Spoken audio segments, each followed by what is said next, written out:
जाना पड़े टूरी के चक्कर में, नहीं तो लग जाही रे छिहत्तरना।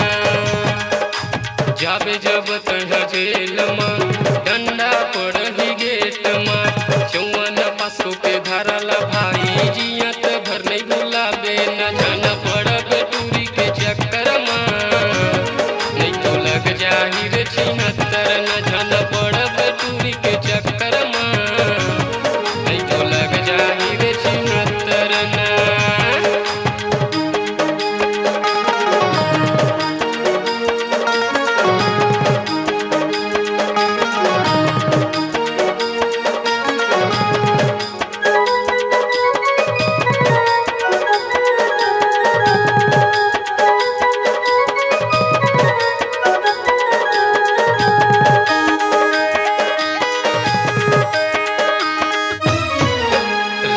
रात भर नींद नहीं आही, रो रो के दिन बितावे रे।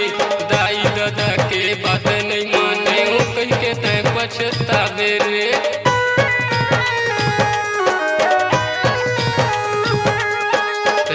रात भर नींद नहीं आही, रो रो के दिन बितावे रे। दाई दादा के बात नहीं माने, ओ कह के तय पछतावे रे। जाना पड़े टूरी के चक्कर में, नहीं तो लग जाही रे छिहत्तरना। जाना पड़े टूरी के चक्कर में, नहीं तो लग जाही रे छिहत्तरना।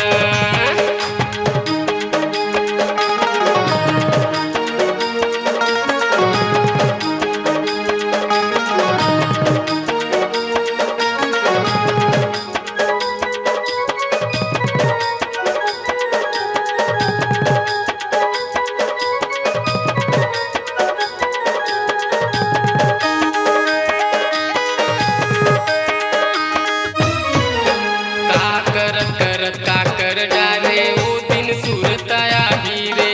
टूरी के चक्कर में ये मोर भैया जान घलो चले जाही रे।